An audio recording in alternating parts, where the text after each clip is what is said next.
kok tidak ada yang menerangkan bahwa yang nulis ini dan waktu itu tanggal sekian. Padahal itu di abad 600 loh. Di abad 600, di abad 4, di abad keempat itu sudah ada yang bisa menulis dan membaca kok. Apalagi di abad ke-6. Kalau kita pikir konyol Pak ya. Ya, bagi orang yang sadar mengatakan konyol.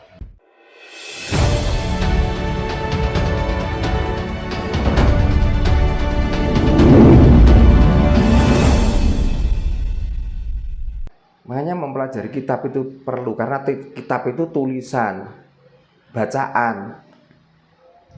Ada di dalam surat-surat tertentu itu yang mengajarkan seperti itu. Ada Pak? Ada. Kok kurang ajare Pak? Sehingga kok malah kurang ajare Pak? Ya bukan kurang ajare. Nah itu dilakukan orang-orang tertentu.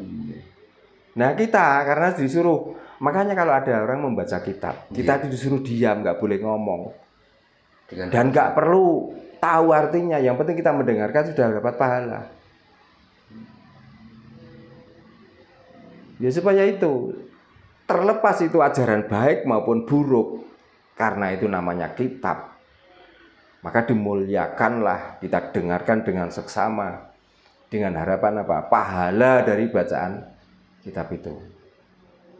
Jadi intinya kalau gitu semua itu kita semua itu rekayasa semua Pak. Dari ulah manusia yang Nah makanya saya tadi tanya, waktu Nabi itu ketemu Tuhan, menyampaikan risalah untuk melakukan sholat, pakai bahasa apa? Kenapa di situ nggak ditulis? Itu loh. Kenapa kok nggak ditulis waktu itu ketemu dengan Tuhan memakai bahasa ini? Wujudnya Tuhan kayak apa? Nah, Ditulis, ini Pak. Kok nggak begitu? Karena dengan Tuhan menyampaikan wahyu melalui malaikat Jibril, dan malaikat Jibril yang menyampaikan Nabi Muhammad juga pasti tahu apakah Jibril itu hanya suara, apakah Jibril itu wujud. Mestinya kan itu yang perlu ditulis. Karena untuk apa? Untuk pembuktian supaya umat atau pemeluk ini supaya tidak bingung. Gitu. Tapi kan belum ada cerita itu. Ada. Yang ditulis cuma perintah. Terus tiba-tiba yang dibaca itu tulisannya sudah jadi.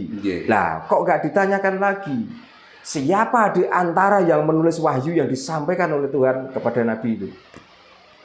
Karena nggak mungkin kalau Nabi menulis itu, karena ada sedikit cerita menceritakan bahwa Nabi itu tidak bisa menulis dan tidak bisa membaca. Kalau ditulis oleh sahabat siapa waktu itu yang menulis? Kalau kita mengatakan proklamasi kemerdekaan RI saja, itu yang menulis jelas Bung Karno, saksinya ada dan tanggalnya dan peristiwanya ada kok. Apalagi kitab yang menjadi panutan orang sedunia. Apalagi konon katanya Nabi kan buta huruf juga. Nah makanya kok tidak ada yang menerangkan bahwa yang nulis ini dan waktu itu tanggal sekian. Padahal itu di abad 600 loh. Di abad 600, di abad 4, di abad keempat itu sudah ada yang bisa menulis dan membaca kok. Apalagi di abad ke-6. Kalau kita pikir konyol Pak ya. Ya, bagi orang yang sadar mengatakan konyol. Konyol semua itu. Kitab Darmo Gandul, waktu ditulis itu ada tanggalnya menulis dan siapa yang menulis kok. Ada kok. Centini juga begitu kok. Kitab Sabdo Palon itu juga tertulis tanggalnya dan jelas, yang menulis ya jelas kok. Nah kok ada kitab yang tidak jelas yang nulis, tiba-tiba sudah jadi dan dipaksa harus mengikuti. Parahnya lagi ini sudah diklaim jadi kitab suci. Nah menjadi kitab suci. Mestinya kan harus jelas Pak. Kesuciannya di mana? Apakah kitab itu waktu itu langsung turun dari langit sudah berupa buku? Kalaupun ada itu tulisan yang langsung datang dari langit berupa buku, mestinya kan di baliknya ada tulisan. Jatuhnya ini tanggal sekian, bulan sekian, tahun sekian. Dan kejadian itu tempatnya di sini. Berarti kalau itu jatuh dari langit, Tuhan bisa nulis Pak Darno, wujud lagi nanti. Nah makanya kata Pak Bayan tadi, konyol itu loh. Oke Pak. Nah ini perlu diluruskan Pak Jarno, biar orang-orang itu sadar. Kalau nggak gini nanti nggak bodoh terus kita. Dan makanya apa yang saya ucapkan ini mesti selalu kontroversi dan mesti orang-orang yang beragama lah yang tidak terima. Mesti begitu. Nah masalahnya apa loh? Kalau kitabnya saja sudah tidak jelas, kenapa kok mesti ngolok-ngolok kitab orang lain? Kenapa kok mesti ngolok-ngolok kepercayaan orang lain gitu loh? Wong podo-podo ngarangi wae. Kan baru akhir-akhir ini saja Jawa itu tidak direndahkan. Jawa itu gak diolok-olok. Jawa gak dikafir-kafir no. Padahal ini masih ada orang-orang yang berani mengkafirkan dan mengolok-olok. Kenapa kok gak agama yang diikuti itu yang diteliti sedemikian rupa dulu? Apakah ini kebenaran? Apakah ini hasil dari halusinasi atau hasil dari mimpi? Apakah ini cerita dongeng? Kok nggak pernah belajar ke situ? Kok tiba-tiba memberanikan dari bahwa inilah kebenaran, inilah wahyu ilahi, inilah kalamullah? Kok tiba-tiba begitu? Ini kalau nggak salah dulu pernah Pak, entah tahun 8 atau berapa gitu loh. Tentang Al-Quran itu mau diseminarkan di PBB. Iya. Nah, orang-orang negara-negara Arab nggak boleh Arab. Nah makanya, ya kenapa kok begitu? Ya, Karena dia tidak mempunyai data yang otentik. Takut kebongkar Pak. Lah ya datanya itu lo nggak ada. Lah orang yang mau menyeminarkan itu sudah memegang data. Makanya begitu ada orang yang membicarakan tentang data yang real, pasti itu banyak orang yang kebakaran jenggot. Makanya supaya nggak kebakaran jenggot, jangan ikuti agama yang senengannya ngingu jenggot. Nah, itu loh. Memang kalau perlu dibilang kayak kitab itu diseminarkan, biar orang-orang ini nggak tahu Pak Jarno. Ya penting sebenarnya. Iya, penting. Maka kita mencari sebab dan kejadiannya itu penting maksudnya. Nah untuk menunjukkan kebenaran dari apa yang dipelajari dan apa yang disampaikan itu mesti perlu pembuktian yang sangat konkret itu. Yang pembuktian sangat konkret itu barulah Ya, kita jelas. baru kita paham. Yeah. Oh yang ngaji seperti ini kan benar itu Pak Jarno. Ya, ini mungkin yang terakhir Pak. Yeah. Dan ini mungkin sering kita jumpai ya, di luar sana ya, terkait orang-orang yang mengaku spiritual. Mengapa orang spiritual itu cenderung gila atau delusi? Contoh, kadang melihat makhluk astral gitu, kadang merasa diikuti makhluk astral. Nah itu bagaimana Pak? Karena namanya spirit. Spirit itu adalah mengosongkan otak dan pikiran kita. Setelah kita mengosongkan otak dan pikiran kita memperkuat halusinasi kita.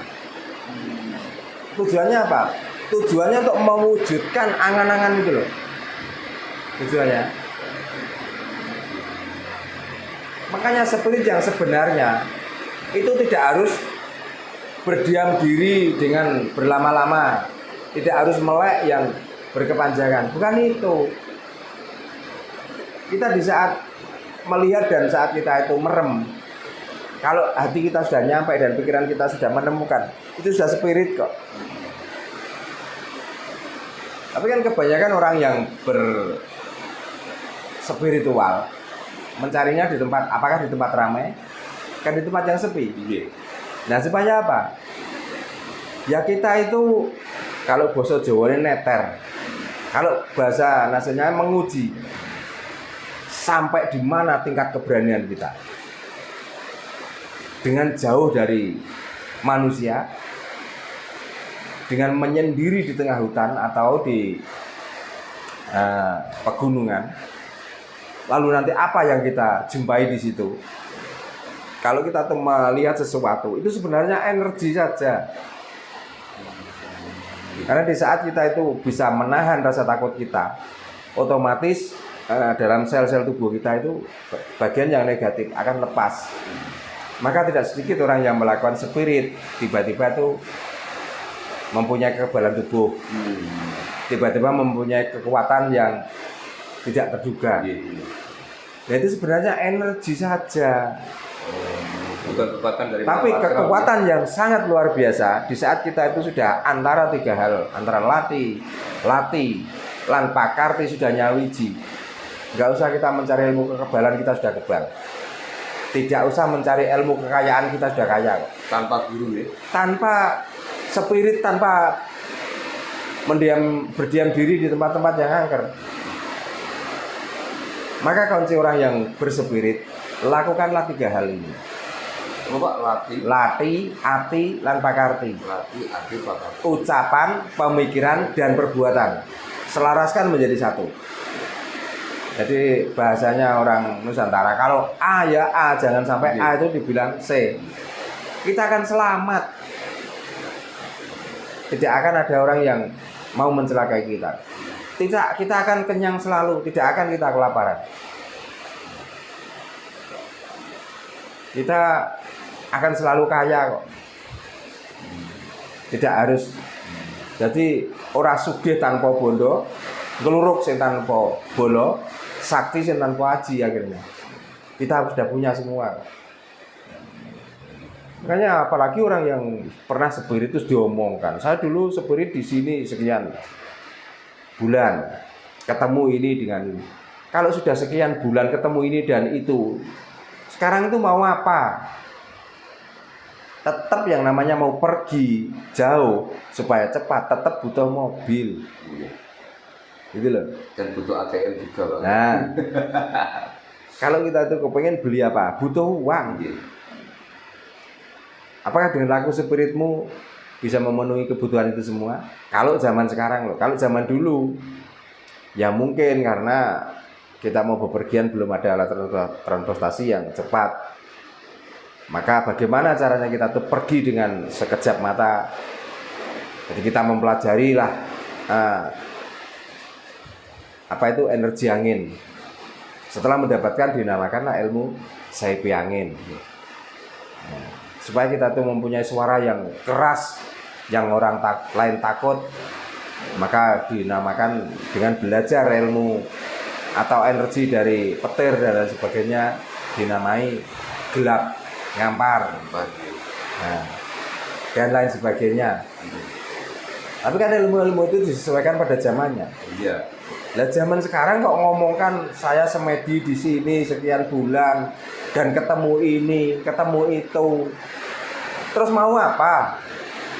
Lah kalau memang dia bisa menunjukkan dengan belajar ini saya bertemu dengan ini, maka saya datang ke sini tanpa naik apa-apa sudah datang. Nah, itu baru bisa dipercaya. Tapi kalau datangnya masih memakai kendaraan, berarti itu halusinasi. Apakah supranatural itu bagian dari spiritual, Pak? Supranatural, bagian dari Spiritual. supranatural kan hasil, Mas. Oh. Hasil dari spirit. Iya.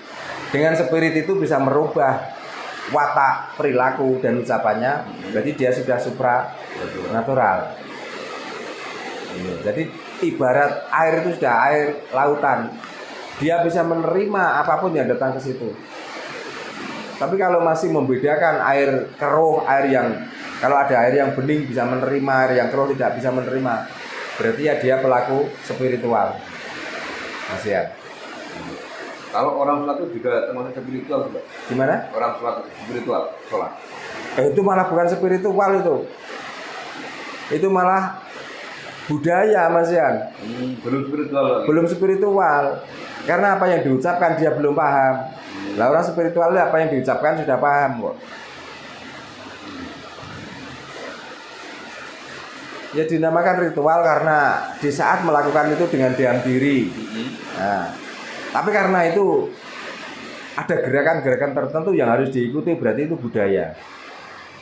Karena orang spiritual tidak ada budaya apa-apa. Kalau memakai kemenyan, memakai bersila itu pun juga beda-beda. Tidak setiap ahli spirit itu bersilanya dengan seperti ini, tidak. Tapi kalau sudah diatur caranya dan lain sebagainya, itu budaya saja. Nah, belum menyentuh spiritnya. Masih jauh kali. Ya masih jauh. Karena kalau sudah Inna sholati wa nusuki wa mahyaya wa mamati lillahi rabbil alamin. Orang yang melakukan sholat tidak pernah mengeluh kok. Tidak pernah menjelek-jelekan orang lain kok.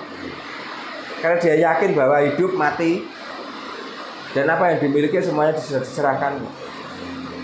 Nyatanya itu yang diucapkan, tapi perilakunya kok masih banyak mengeluh, masih banyak menjelek-jelekan. Nah, berarti kan dia belum masuk ke spirit. Masalahnya kan tatarannya masih PAUD tadi itu. Ya, tingkatannya masih tingkatan PAUD. Nggih, matur sembah nuwun, Pak Hendro nggih. Nggih. Salam rahayu, Pak. Rayu.